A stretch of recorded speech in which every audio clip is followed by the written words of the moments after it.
TheoTrade, this is Don Kaufman. It's July 1st, 2019, and you are watching the TheoTrade evening video. Holiday week of trade kind of kicks off with a bang.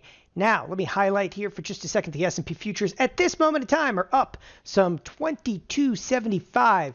But you know what? During a holiday week of trade, I think everybody expects there's not going to be a huge amount that's going to happen. Nevertheless, the marketplace did not disappoint. One of the first things I want to point out here inside of the S&P is, again, this is on an intraday basis. Allow me to indulge you for just 1 second on intraday over here. The S&Ps, they opened up 35 points. Now, the reason I mentioned that they opened up 35 points and then they faded hard off of it is because I alluded to a very precise number in this weekend's update, and that was a $35 move. Now, that wasn't a number that I calculated off the top of my head. People, that was the expected move, okay, on the Monday. Again, on the Monday expiration of the SPX. It's right there. All I'm doing right now, I'm just backing us up to, okay, the trading session of June 28th, and I'm just showing you right now the expected move of $35. So the reason I'm doing this and kind of kicking off tonight's video with this is, listen, you're trading on an intraday basis and you're not looking at the expected move. You are really doing yourself just a massive disservice because the expected move, it was absolutely spot on for the marketplace. You know, the marketplace dictated we were going to move $35. We moved $35. We faded off of it. Listen, in the expected move, it doesn't necessarily say that the S&Ps are going to stop there on a dime and fade off of it. Nevertheless, it gives you justification of what a one standard deviation move can be for that particular trading day. All right, let's kind of move forward because I think a lot of people are looking at this marketplace. First of all, I think you have to look at the marketplace a little bit in shock and awe. You know, there's a lot of numbers that continue to come out today, different ISM numbers and PMI numbers, and there's actually going to be an employment situation at the end of this week. Come on, it's the first Friday of the month, right? Okay, by the way, Friday, yes, the market is open. Just because July 4th falls on a Thursday doesn't mean that we're not going to be open Friday. We have a full trading session on July 5th, which is this Friday. There's a half a trading session on July 3rd. Market's effectively closing at 1 p.m. Eastern Standard Time on July 3rd. Now, as I was saying, a lot of people are looking at this in a little bit of awe. And there's a lot of factors, obviously, that are against the market. As I said, some of the information that was being dumped today, some of the data dumps that were today at ISM and PMI, not very good. China showed some weak data. The United States had actually a mixed bag of goods of data. Europe actually had some weak data. You have everything mounting against this marketplace. I mean, everything in terms of hard data mounting against the marketplace. And on the other side of that, you've got the Fed. And there's nothing wrong with that. But today, specifically, there are a couple of signs of some weakness out there. And if you're looking for that reversal, if you're looking for what I would call the great fade of this marketplace, there's a few very key areas that I want to kind of get into scope on and get you in the know on. One of the first things that I want to mention inside of today's rally, and again, even though we faded hard, we're bouncing back up here. There's still, though, again, almost 20 minutes to go to the cash close. And people, a lot could happen between now and then. Again, the fade is on, at least at this point in time. It does not look like we're going to close anywhere near those highs. In fact, I mean, you look at the Russell. The Russell actually went negative at portions of the trading session.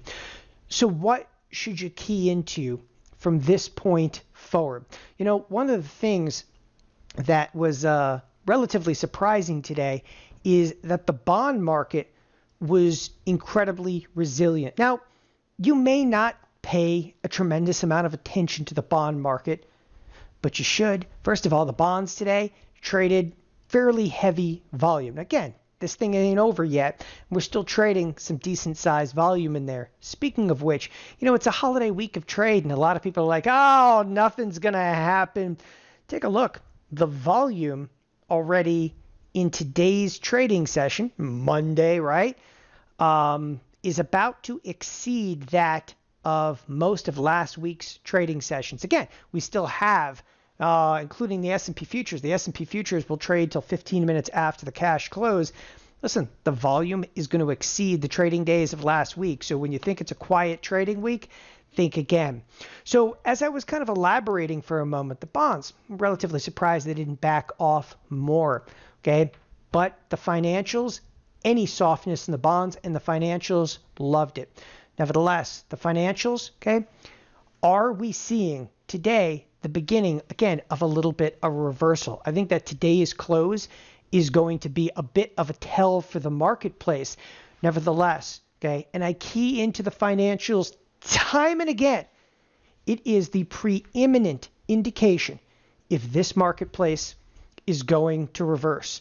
Listen, everything that we're talking about, all the data that was dumped on the marketplace, it all comes down to the bond markets. And the bond markets, that's what's driving the financials.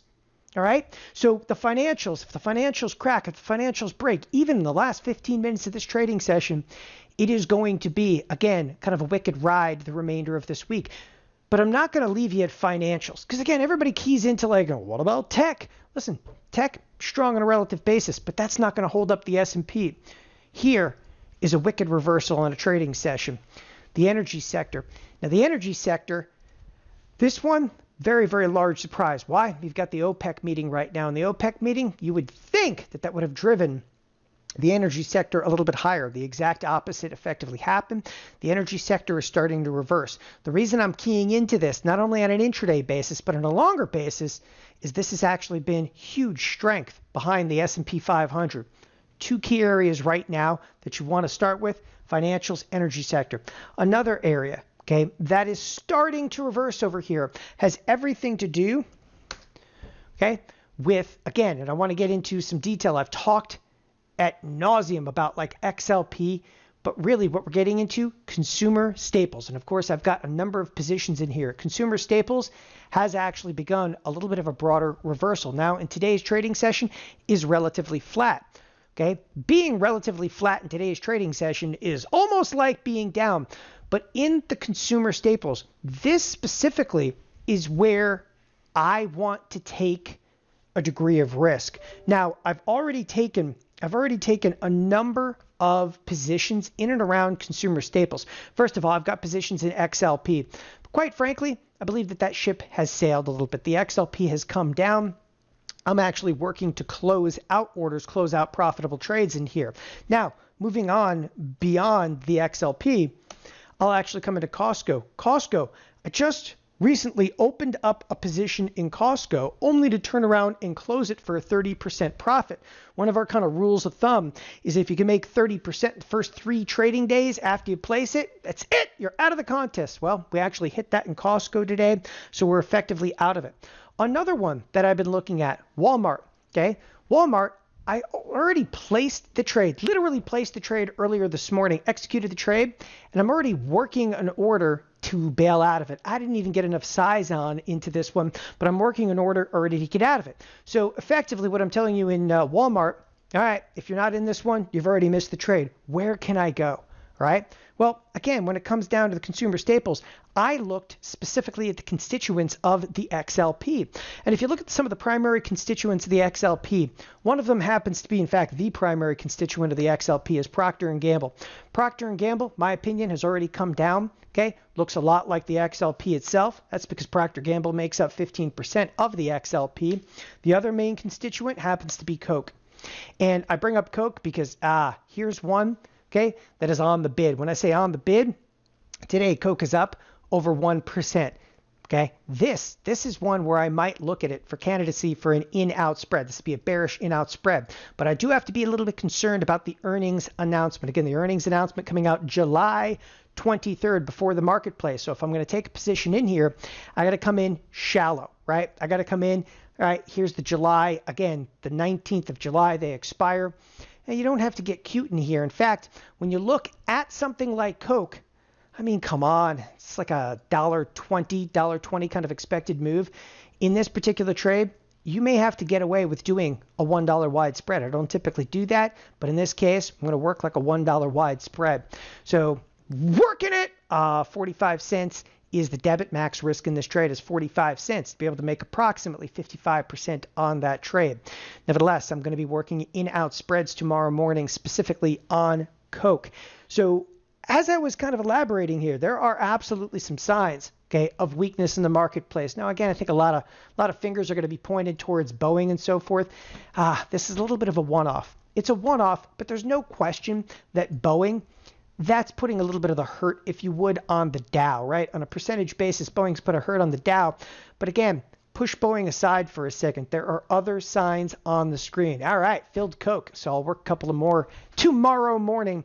But with that, right now, it's just all eyes on the financials. I mean, if you're looking for a marketplace to fade, and a lot of people are thinking about that right now. I mean, how much more, good news could we possibly get in this marketplace? A marketplace, and the entire thing is being propped up by the idea of a quarter point cut from the Fed. So the odds are kind of stacking against the marketplace, right? You have the China deal, which isn't necessarily positive because nothing has come of it yet. We have nothing to hold on to right now but the Fed. Earnings season's right around the corner. Again, those financials, they're up right now 1.2%. You just have to key into them. It's about the bonds. The bonds are going to move the financials. If a reversal is coming, you got to get it done in the financials. You're already seeing that reversal inside of energy. With that, thanks everybody for joining us here at TheoTrade. Have a wonderful evening. Bye-bye.